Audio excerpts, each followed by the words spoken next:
Hello and welcome to my show. This is Madhukar Mokha and you are listening Motivational Talk with Madhukar Mokha. नमस्कार दोस्तों, स्वागत है आपका, अभिनंदन है आपका। क्या आपके साथ कभी ऐसा हुआ है कि किसी व्यक्ति को आपने कुछ अलग समझ लिया हो?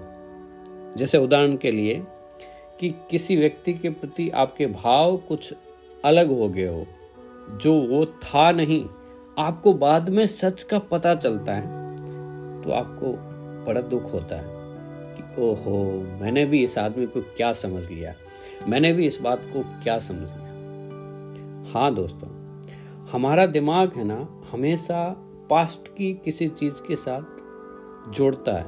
हर घटना को किसी चीज के साथ में जोड़ देगा और कुछ नया सोचेगा।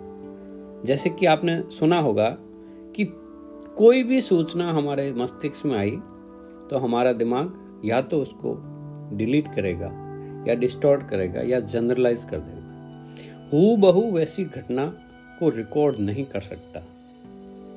तो हमारी पास्ट की जो भी हम परसेप्शन है ना, जो सुना हुआ है, उसके इम्पैक्ट पड़ता है हमारी हर बात के ऊपर, हर जजमेंट के ऊपर। हम कुछ न कुछ चीज़ें ऐसे कनेक्ट कर देते हैं और हमें ध्यान ही नहीं रहता है।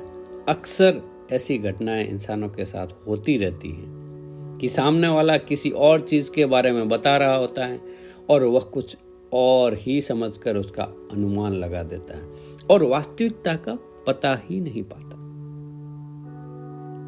जी हाँ, ऐसी ही एक घटना हमारे साथ एक मित्र के साथ हुई थी। एक कहानी के रूप में मैं आपको समझाना चाहता हूँ। हुआ क्या था कि एक लड़के की बहुत ही अत्यावश्यक सर्जरी की जरूरत थी। डॉक्टर को तत्काल रूप से फोन करने के लिए अस्पताल में बुलाया गया। डॉक्टर भी अस्पताल पहुंचते ही तुरंत ऑपरेशन की तैयारी में लग गया।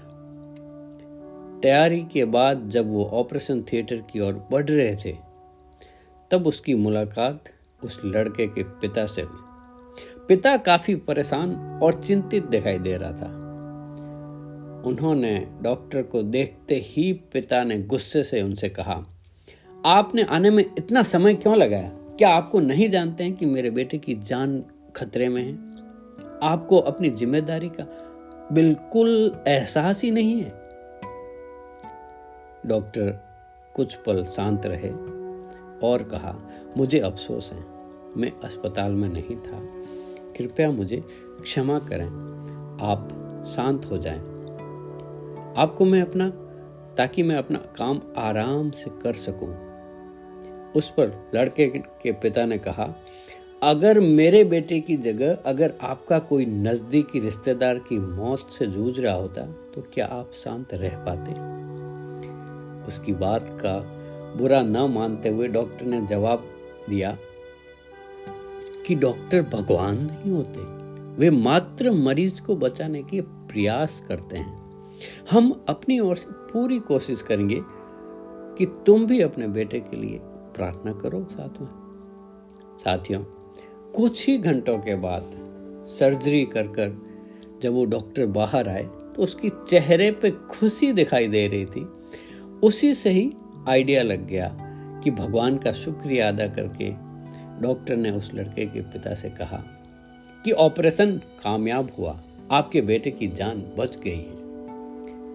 फिर पिता के जवाब का इंतजार न करते हुए डॉक्टर सीधे निकल गए। जाते जैसे बस इतना ही कहा कि अगर आपको कोई सवाल है तो आप नर्स से पूछ सकते हैं। उस पिता ने सोचा कि डॉक्टर कितना अभिमानी है, कुछ मिनट और रुक जाता तो मैं अपने बेटे की स्थिति की बात खुद से ही पूछ लेता। नर्स क्या बताएगी इसके बारे में? लेकिन फिर वो पिता जब नर्स के सामने जाकर उस डॉक्टर की बुराई करने लगा कि कैसा डॉक्टर है, एक सेकंड भी नहीं रुके और पहले तो लेट आए, उसके बाद तुरंत से निकल गए। मैं पूछ रहा था कि क्या हुआ, कैसे नहीं। इस पर वो नर्स कहने लगी कि कल रात ही सड़क दुर्घटना में डॉक्टर साहब के पिताजी की मौत हो गई थी। जब हमने आपके बेटे की सर्जरी के लिए उनको फ़ोन किया था ना, तो वह अपने पिता की अंतिम विधि के लिए शमशान घाट में थे, परंतु वह कार्य वहीं छोड़कर यहां आकर आपके बेटे की जान बचाई है। अब फिर से वापस वो अपने अंतिम विधि करने के लिए मोक्ष धाम पहुंचे हैं। यह सुनते ही पिता शर्मिंदा हुआ और उसे अपने बर्ताव पर बहुत अफसोस हुआ। जी हाँ साथियों, हमें भी जीवन में कई बार ऐसे अनुमान लगा लेते हैं, अर्थ निकालकर सामने वाले को दोष दे देते हैं, निंदा करते रहते हैं। हमें किसी को भी कभी जज नहीं करना चाहिए। सबकी अपनी अपनी सोचने की आदत है, वो काम करने के तरीके हैं और अलग अलग नज़रिया हैं। तो सिर्फ हमें अपने बारे में, अपने नज़रिए के बारे में सोचना है और सामने वाले की क्या परिस्थिति है।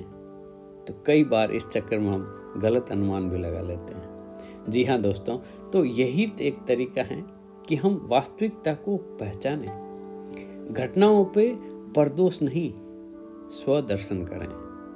हमें दूसरों को दोष निकालने के बजाय खुद के अंदर ही झांक कर अपने अंदर ही बदलाव करना है। जी हाँ साथियों, आपका हृदय से आभार। बस आप तो ऐसे ही प्रेम बरसाते रहें, प्यार बरसाते रहें और इस एपिसोड को आगे शेयर करते रहें, लाइक करते रहें और हंसते रहें, मुस्कुराते रहें, खिलखिला के जीते रहें और सुनते रहें motivational talk with Madhukar Mokha. कल फिर मिलते हैं एक नए एपिसोड के साथ। तब तक के लिए जय हिंद, जय भारत।